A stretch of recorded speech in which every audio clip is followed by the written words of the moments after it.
அனைவருக்கும் வணக்கம். இன்னைக்கு வீடியோவில் என்ன பார்க்க போகிறோம் அப்படின்னா, அமாவாசைக்கு பிறகு ஒவ்வொரு ராசிக்காரங்களுக்கும் கண்டிப்பாக இந்த மாற்றங்கள்லாம் நடந்தே தீரும் அப்படின்னு சொல்லப்படுதுங்க.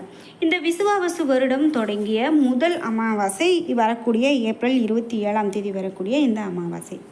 இந்த அமாவாசை நாளில் கண்டிப்பாக இதெல்லாம் நடந்தே தீரும் அப்படின்னு சொல்லப்படுது. முக்கியமாக நாம் இப்போது இரண்டாவது ராசியான ரிஷப ராசிக்காரர்களுக்கு வரக்கூடிய இந்த வருடம் முழுவதும் என்ன மாதிரியான பலன்கள்லாம் இருக்க போகுது அமாவாசைக்கு பிறகு அப்படின்னு பார்க்க போகிறோம். இந்த வீடியோவை பார்த்துட்டு இருக்கக்கூடிய நீங்கள் ரிஷபராசியை சார்ந்தவங்க அப்படின்னா மறக்காமல் உங்களுடைய கருத்துக்களை கமெண்ட் பாக்ஸில் பதிவிடுங்க. அதோடு உங்களுக்கு பிடித்த கடவுளினுடைய பெயரையும் கமெண்ட் பாக்ஸில் மறக்காமல் பதிவிட்டுருங்க. நீங்கள் இன்னும் நம்மளுடைய சேனலை சப்ஸ்கிரைப் பண்ணாமல் இருந்தால் சப்ஸ்கிரைப் பண்ணிக்கோங்க. கூடவே இருக்க பெல்லைக்கான மறக்காமல் கிளிக் பண்ணிடுங்க. வாங்க வீடியோக்குள்ளே போகலாம். நாம் இப்போது ரிஷபராசிக்காரர்களுக்கு பலன்கள் எப்படி இருக்கும் அப்படின்னு பார்க்கும்போது, முன்னேற்றத்தை நோக்கி நடைபோடக்கூடிய உங்களுக்கு இந்த வந்திருக்கக்கூடிய நாட்கள் அப்படின்னு பார்த்திங்கன்னா, விரயஸ்தானத்தில் சூரியன் சஞ்சரித்தாலும் லாபஸ்தானத்தை ராகு ஏப்ரல் 26 வரை முன்னேற்றமான பலன்களை வழங்கி வந்தார். நினைத்தது நடந்தேறும் அப்படின்னும், வருமானம் அதிகரிக்கும் எனவும், குடும்பத்தில் நெருக்கடிகள் விலகும் எனவும், தொடர்ந்து அதிர்ஷ்டக்காரகன் சூரியன் வரவை அதிகரிப்பார் எனவும் சொல்லப்படுதுங்க. தம்பதிக்குள்ளே ஏற்பட்ட இடைவெளிகள் அப்படின்னு பார்த்தீங்கன்னா குறையும். எப்போ பாரு வீட்டில் சண்டை சச்சரவாகவே இருக்குது அப்படின்னு வருத்தப்பட்டு இருக்கீங்களா? இனிமேல் வரக்கூடிய காலகட்டம் அந்த இடைவெளியை குறைக்கும். அதே போல் ராசிக்குள்ளே சஞ்சரிக்கக்கூடிய குருவால் அலைச்சல் அதிகரித்தாலும் அவருடைய பார்வையால் மே 11 வரை உங்களுக்கு யோக பலன்கள் கிடைக்கும் அப்படின்னு சொல்லப்படுதுங்க. பூர்வீக சொத்தில் நிறைய பிரச்சனைகளை நீங்கள் பார்த்துட்டு வந்திருப்பீங்க. ஆனால் அந்த பிரச்சனைகளுக்கெல்லாம் கண்டிப்பாக ஒரு தீர்வு கிடைக்கும் அப்படின்னும், சிலருக்கு குழந்தை பாக்கியம் கிடைக்கும் அப்படின்னு சொல்லப்படுது. திருமணமாகி நீண்ட நாட்களாக குழந்தை பாக்கியம் இல்லை, இதுக்காக நாங்கள் நிறைய செலவு பண்ணிகிட்ருக்கோம், நிறைய மருத்துவமனைக்கு போயிருக்கோம், நிறைய கோவிலுக்கு போய் வழிபட்டுட்ருக்கோம், ஆனாலும் எந்த விதமான ஒரு முன்னேற்றமும் இல்லை அப்படின்னு நினைக்கிறவங்களுக்கு கூட இனிமேல் வரக்கூடிய காலகட்டம் மிகப்பெரிய நன்மையை கொடுக்கக்கூடியது அப்படின்னு சொல்லலாம். திருமண வயதினருக்கு வரன் வரக்கூடிய காலகட்டமாக இருக்குங்க. மேலும் புதிய வீடு இடம் வாங்கக்கூடிய முயற்சியில் இருக்கீங்க அப்படின்னா கண்டிப்பாக அது வெற்றியையே கொடுக்கும். மேலும் வேலைக்காக காத்திருக்கிறேன் ஆனால் அதை நல்ல ஒரு வேலை அமையலை அப்படின்னு நினைக்கிறீங்களா? நல்ல தகவல் கண்டிப்பாக உங்களுக்கு வரும். நல்ல ஒரு வேலை வாய்ப்பு கிடைக்கும். மேலும் மாணவர்களுக்கு தேர்வு முடிவு சாதகமானதாக இருக்கும். உயர்கல்வி கனவு அப்படின்னு பார்த்தீங்கன்னா கண்டிப்பாக நனவாகும். மேலும் எதிர்பார்த்த பாடப்பிரிவிலேயே உங்களுக்கு இடம் கிடைக்கிறதுக்கான வாய்ப்புகள் இருக்குது. மாணவர்களுக்கு நல்ல ஒரு காலகட்டம் அப்படின்னு சொல்லலாம். விவசாயிகளுக்கு பலன்கள்லாம் எப்படி சொல்லப்படுது அப்படின்னு பார்த்தீங்கன்னா, விவசாயிகளுக்கு வருமானம் அதிகரிக்கும், குடும்பத்தில் சுபிட்சம் உண்டாகும், தொழில் முன்னேற்றம் அடையக்கூடியது அப்படின்னு சொல்லலாம். கணக்கு வழக்கில் அதிகமான கவனமாக இருக்கணும். ஜீவனஸ்தானத்தில் சனி சஞ்சாரம் செய்கிறதால பணியாளர்களுக்கு கூடுதல் கவனம் தேவை. சிலருக்கு எதிர்பாராத இடமாற்றங்கள் வர்றதுக்கான வாய்ப்பு இருக்குது அப்படின்னு சொல்லலாம். உங்களுக்கு பரிகாரமாக என்ன சொல்லப்படுது அப்படின்னு பார்த்தீங்கன்னா, நடராஜரை வழிபட அதிகமான நன்மைகள் உங்களுக்கு கிடைக்கும். தெளிவான மனதோடு உறுதியாக செயல்படக்கூடிய உங்களுக்கு இனி வரக்கூடிய இந்த நாட்கள் அப்படின்னு பார்த்தீங்கன்னா, 10ல் சஞ்சரிக்கக்கூடிய சனி வேலை பளு பணியில் நெருக்கடியை ஏற்படுத்திய நிலையில் விரயஸ்தானத்தில் இருக்கக்கூடிய சூரியனால் வீண் செலவுகள் எல்லாமே உங்களுக்கு நீங்கி போகும் அப்படின்னு சொல்லலாம். ஆனால் வீண் செலவுகள் இருக்கிறதையும் பார்க்க முடியும். அதனால் செலவு செய்கிறதுல நீங்கள் கவனமாக இருக்கணும். 3ல் இருக்கக்கூடிய செவ்வாய் உங்களுடைய முயற்சியை வெற்றியாக்குவார். சகோதர வழியில் ஏற்பட்ட பிரச்சனைகளுக்கு முடிவு கிடைக்கும். உழைப்புக்கு ஏற்ற ஆதாயம் கிடைக்கும். எடுத்த வேலையை முடித்து ஆதாயம் அடைய வைப்பாங்க. மாதத்தினுடைய முற்பகுதியில் உங்களுக்கு யோக பலன்களை ராகு வழங்குவார். விருப்பத்தை நிறைவேற்றுவார். வருமானம் கண்டிப்பாக பெருகக்கூடிய காலகட்டம். தொழிலில் நல்ல ஒரு முன்னேற்றத்தை அளிப்பார். தடைப்பட்ட பணிகளை நடத்தி வைப்பார். ஜென்ம குருவால் உங்களுடைய வேலைகள் நடந்தேறும். குடும்பத்தில் சுப நிகழ்ச்சி கண்டிப்பாக நடக்கும். மாணவர்களுக்கு படிப்பில் ஈடுபாடு கண்டிப்பாக உண்டாகும். கலைஞர்களுக்கு மாதத்தினுடைய முற்பகுதியில் எதிர்பார்த்த ஒப்பந்தம் கையெழுத்தாகும் அப்படின்னு சொல்லப்படுது.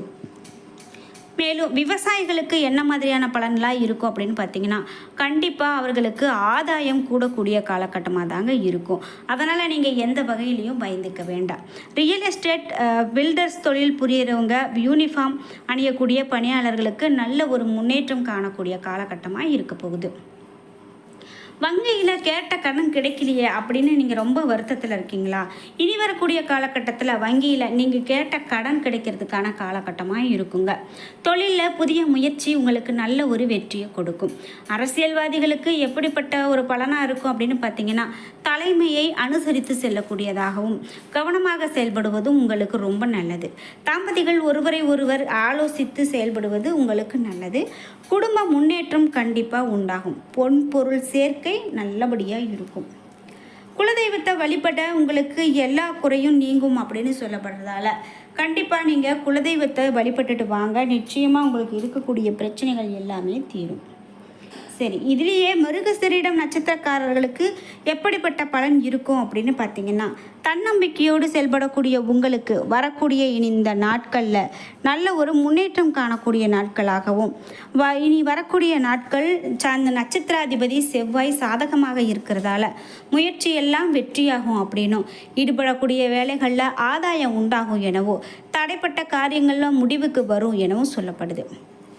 இது மட்டும் இல்லாமல் தொழிலில் நல்ல லாபம் அதிகரிக்கும். இது வரைக்கும் நான் தொழிலில் எனக்கு எதுவுமே நல்லதாக நடக்கலை அப்படின்னு நீங்கள் வருத்தத்தில் இருந்தீங்கன்னா, இனி வரக்கூடிய காலகட்டம் நல்ல ஒரு ஆதாயத்தை பெறக்கூடிய காலகட்டம் அப்படின்னு சொல்லலாம். மேலும் மாத தொடக்கத்தில் உங்களுக்கு நல்ல ஒரு லாபம் இருக்கும் அப்படின்னு சொல்லலாங்க. மேலும் பணியில் உங்களுக்கு நிறைய பிரச்சனை இருக்குது. வேலை செய்யக்கூடிய இடத்துல எனக்கு சரியாக ஒத்து வர மாட்டேங்குது, பிரச்சனை மேலே பிரச்சனை வந்துட்டுருக்கு அப்படின்னு நினச்சிங்கன்னா, கண்டிப்பாக அது எல்லாமே ஒரு முடிவுக்கு வரக்கூடிய காலகட்டமாகத்தான் சொல்லணும். இதே போல் நீங்கள் ஒரு புதிதாக வீடு வாங்கணும், மனை வாங்கணும், ஒரு இடம் வாங்கணும் அப்படின்லாம் நினச்சிட்ருக்கீங்க அப்படின்னா, ஆனால் அது இது வரைக்கும் எனக்கு கைக்கூடி வரலை, ஏதோ ஒரு காரணத்தால் தட்டி தட்டி போயிட்டே இருக்குது அப்படின்லாம் நீங்கள் ரொம்ப வருத்தப்படுறீங்களா? ஆனால் இனிமேல் உங்களுக்கு இடம் வாங்கக்கூடியது, வீடு வாங்கக்கூடியது முயற்சியில் நல்ல வெற்றி கிடைக்கும். மாத தொடக்கத்தில் லாபஸ்தானத்தில் சஞ்சரிக்கக்கூடிய ராகு, சுக்கிரன், புதனால் நீண்ட நாள் நனவாகும். பொன் பொருள் சேர்க்கக்கூடிய சேர்க்கை அப்படின்னு பார்த்தீங்கன்னா சிறப்பாகவே இருக்குங்க. குடும்பத்தில் மகிழ்ச்சியான மனநிலை இருக்கும். குரு பகவானால் அலைச்சலை ஏற்படுத்தக்கூடிய ஆதாயத்தை அதிகரிப்பார். சித்திரையில் வாழ்க்கைக்கு உரிய அடிப்படைகளை அமைத்து கொள்வீங்க அப்படின்னு சொல்லலாம். இதே போல் சுப விஷயங்கள் நடந்தாலும், அதாவது கல்யாணம், காது குத்து, இது போன்ற விஷயங்கள்லாம் உங்களுக்கு இப்போது நடக்கக்கூடிய காலகட்டம் அப்படின்னு சொல்லப்படுது. சிலருக்கு குழந்தை பாக்கியம் இல்லையே அப்படின்னு வருத்தப்பட்டு இருக்கீங்கன்னா, இனி வரக்கூடிய காலகட்டத்தில் கண்டிப்பாக குழந்தை பாக்கியம் உண்டாகும். பயப்பட வேண்டாம். மேலும் மாணவர்களுக்கு கல்வி அப்படின்னு பார்த்தீங்கன்னா, ஒரு சில மாணவர்களுக்கு உயர்கல்வி போகிறதுக்கான வாய்ப்பே இருக்காது.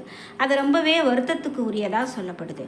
அந்த வகையில் இந்த மாணவர்களுக்கு கண்டிப்பாக இந்த காலகட்டம் உயர்கல்விக்கு போகக்கூடிய கனவு நனவாகும் அப்படின்னு சொல்லலாம். மேலும் திருமண வயதுக்கு வந்திருக்கீங்க அப்படின்னா, கண்டிப்பாக அவர்களுக்கு வரன் அமையக்கூடிய காலகட்டம். ஒரு சிலர் புதிய வீட்டில் குடியேறக்கூடிய காலகட்டம் அப்படின்னு சொல்லலாம். ஏப்ரல் 26 முதல் சுகஸ்தானத்தில் கேது சஞ்சாரம் செய்கிறதால உங்களுடைய பிரச்சனைகளை குடும்பத்தினரிடம் கொண்டு போகிறதுக்கு வேண்டாம் அப்படின்னு சொல்லலாம். உணவால் சிலர் சங்கடங்களுக்கு ஆளாக வாய்ப்பு இருக்கிறதால நீங்கள் ரொம்பவே எச்சரிக்கையாக இருக்க வேண்டியது அவசியம். உடல்நிலையில் அதிகமான கவனமும் தேவை. தாய் வழியில் உறவுகளால் சங்கடங்கள் தோன்ற வாய்ப்பு இருக்குது. அவர்களை விட்டு ஓரடி விலகி இருக்கிறது உங்களுக்கு நல்லது அப்படின்னு சொல்லலாம். மேலும் பரிகாரம் அப்படின்னு பார்த்தீங்கன்னா, திருத்தணி முருகனை நீங்கள் வழிபட்டுட்டு வாங்க. அதுவே உங்களுக்கு சிறப்பான திருப்தியான பரிகார பலனாக அமையும். அதனால் இனி வரக்கூடிய காலகட்டங்களில் உங்களுக்கு எல்லாமே சிறப்பாக நடக்கக்கூடியது அப்படின்னு சொல்கிறதால, நீங்கள் ஒரு இடத்துல கடன் வாங்குறீங்க, கொடுக்குறீங்க அப்படின்னா அதெல்லாம் ரொம்பவே கவனத்தில் வச்சுருந்துட்டு அதற்கு தகுந்தாற் போல் நடந்துக்கிறது தான் ரொம்ப சிறப்பு. விவசாயிகளாக இருக்கீங்க அப்படின்னா கண்டிப்பாக முன்னேற்றம் காணக்கூடிய காலகட்டம். குடும்பத்தில் இருந்த பிரச்சனைகள்லாம் நீங்கக்கூடியதாகவும் பொன் பொருள் சேர்க்கை இருக்கும் அப்படின்னு சொல்கிறதால இனி வரக்கூடிய காலகட்டம் எல்லாமே உங்களுக்கு மிகவும் நன்மையை கொடுக்கக்கூடியதாக இருக்குது அப்படின்னு கூட சொல்லலாங்க. என்ன நண்பர்களே, இன்றைக்கி வீடியோவில் நாம் என்ன மாதிரியான பலன்களை பெற போகிறோம், இனி வரக்கூடிய காலகட்டம் உங்களுக்கு எப்படி இருக்கும் அப்படிங்கிற எல்லா தகவல்களையும் தெரிஞ்சுக்கிட்டோம். இந்த விசுவாவசு வருடத்தில் எப்படிப்பட்ட பலன்கள் முடியும் அப்படின்னு தெரிஞ்சுக்கிட்டோம். வீடியோ உங்களுக்கு ரொம்ப பயனுள்ளதாகவும் பிடித்ததாகவும் இருந்திருக்கும். வீடியோ உங்களுக்கு பிடிச்சிருந்தால் லைக் பண்ணுங்கள், ஷேர் பண்ணுங்கள், கமெண்ட் பண்ணுங்கள். நீங்கள் இன்னும் நம்மளுடைய சேனலை சப்ஸ்கிரைப் பண்ணாமல் இருந்தால் சப்ஸ்கிரைப் பண்ணிக்கோங்க. கூடவே இருக்க பெல்லைக்கான மறக்காமல் கிளிக் பண்ணிடுங்க. அப்போ தான் நாங்கள் போடுற இது போன்ற பயனுள்ள வீடியோக்கள் உடனுக்குடன் உங்களுக்கு நோட்டிஃபிகேஷனாக வந்து சேரும். நன்றி வியூவர்ஸ்.